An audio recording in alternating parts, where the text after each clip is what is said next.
Quando estão assim, pequenininhas, elas dão muito trabalho. Nos primeiros dias, a temperatura da granja tem que ser mantida em 38 graus. Na fase de recria ou crescimento, o indicado é colocar no máximo 50 aves por metro quadrado. As cortinas de lona protegem as codornas do vento. Com a água e a alimentação, ainda mais cuidado. Nos primeiros dias a gente usa uma bandeja, ela come praticamente no chão. Aí aquilo aí ela suja ali dentro, a gente usa um jornal, né? Aí você tira o jornal, a bandeja fica mais limpa. Aí põe outra ração nova, 2, 3 vezes por dia. No início, então, é muito trabalho, né? Bastante. Ela começa a facilitar o manejo a partir de 7 dias, né? Aí já entra bebedouro mais automático, comedouro, aí já facilita um pouco. Aí com 4 dias a gente tira o forro, né, de pano, que a gente usa um pano. A gente tira esse forro e ela fica nessa cama de serrais. Para facilitar o manejo e evitar que elas fujam, é comum cortar as penas de uma das asas. E a partir do 18º dia, cortar a pontinha do bico. Por que tem que cortar o bico, Paulo? Para evitar dela dar canibalismo, né? Agredir a outra e selecionar a ração também, que ela seleciona muita ração. Assim, aí, então facilita? Facilita que ela não espalha a ração, no comedouro ela não joga a ração fora. E assim evita de uma brigar com a outra? E evita de uma incomodar a outra, que ela costuma incomodar aqui, ó, o que acontece. Ela não empena. Em 2 meses, as codornas chegam à fase adulta e, para isso, ração de qualidade é essencial. Você vê no caso dessa granja, eles têm uma pequena fábrica de ração, onde são balanceadas as matérias-primas, são balanceados os ingredientes principais de cada ração para cada fase da produção. Aqui a mistura leva farinha de soja, de carne, calcário e fubá. A quantidade de cada um dos ingredientes varia de acordo com o resultado que o criador deseja ter. A criação de codornas, né, como a avicultura comercial de uma maneira geral, ela está bem definida em termos do que há de exigências e necessidades das aves em cada fase de produção. Na fase inicial, que é aquela fase de crescimento, há uma necessidade grande do desenvolvimento de ossos, desenvolvimento de músculos, desenvolvimento da ave como uma maneira geral. Após essa fase, ela entra na fase de produção e aí a demanda grande é por um elemento chamado cálcio, que é um mineral que vai ser o grande diferencial de uma ração para outra. Lógico que os teores de proteína e energia também são diferentes nessas rações. Na fase de postura de ovos, elas ficam em gaiolas que têm, em média, 1 metro de comprimento e 35 centímetros de largura. Em cada uma, cabem no máximo 36 aves, que têm vida produtiva de cerca de 1 ano. Às vezes um pouquinho mais, um pouquinho menos, mas depende do lote, né?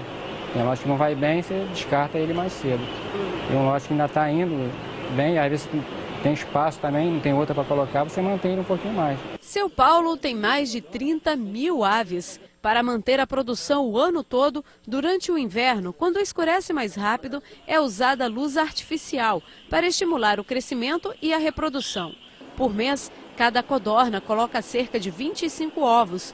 E os grandes não significam mais qualidade. Não cabe na caixa, ele acaba quebrando, o prejuízo é maior. Ele estraga o que está em volta. Ele inutiliza a caixa. Então, ovo grande não tem essa de ser mais especial. Ele tem que ter um padrão, né? É preciso selecionar os que têm valor comercial. A caixa, com 50 dúzias, seu Paulo vende por R$ 26. A gente conseguindo baixar mais um pouquinho o custo da ração, né? Que milho e soja está um preço um pouco alto, aí está apertando um pouco, mas não está ruim não. Ela come em torno de 22 a 25 gramas por dia, né? Cada codorna? Cada codorna.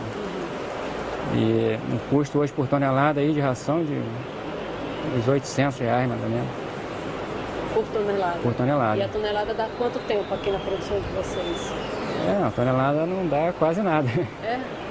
Aqui a gente gasta em torno de 5 a 6 toneladas por semana. As codornas são muito sensíveis e se estressam com facilidade. Por isso é importante conhecer todos os fatores que influenciam no comportamento das aves. É todo animal que não tem defesa natural, elas não conseguem voar, não tem agressividade, então elas estão sempre atentas a qualquer mudança do ambiente. Numa criação com alto nível populacional, o estresse naturalmente aumenta, então são necessárias diversas medidas, que se somam para diminuir e dar um maior conforto para a ave. A primeira delas é localização, posicionamento e ventilação do galpão. Isso básico. Depois disso, a questão de quantidade de aves no galpão, em termos de número total de aves por metro quadrado de galpão, e a questão da lotação das gaiolas. Porque elas ficam alojadas em gaiolas durante um grande período. Se você alojar muitas aves num espaço reduzido, isso vai acarretar problemas de competição por alimento e água, problemas de estresse, problemas de calor, e isso, vamos dizer assim, reduz muito a produção e provoca outros problemas, como canibalismo, como doenças, como outros problemas que vão influir negativamente na produção. Diminui mesmo a quantidade, chega de ovos que a codorna consegue colocar, chega num ponto até dela não colocar ovo de tanto estresse? Chega ao ponto de morrer de estresse. Nesta propriedade são usados 3 tipos de galpão. No mais antigo, as gaiolas ficam umas em cima das outras. Neste outro, são colocadas em degraus. A forma de organizar as gaiolas permite um aproveitamento maior da criação de codornas. Esse lugar embaixo do galpão também faz parte do processo de criação das codornas. As aves, além de produzirem os ovos, também produzem esterco. São as fezes delas aqui. Esse material, até pouco tempo atrás, era visto como um problema dentro da propriedade, que precisava ser eliminado de qualquer jeito. Aproveitado para a lavoura, a gente vende uma parte a gente utiliza também, mas é todo aproveitado.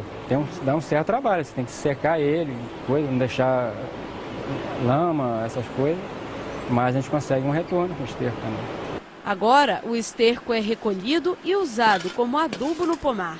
Na prática, diminui os custos com a lavoura e traz mais vantagens também. Se você tem o esterco, você tem mais micro-organismos, mais rápido é a decomposição desse material. E a outra grande vantagem é que no esterco já vem vários nutrientes que você compraria, né, nos adubos minerais.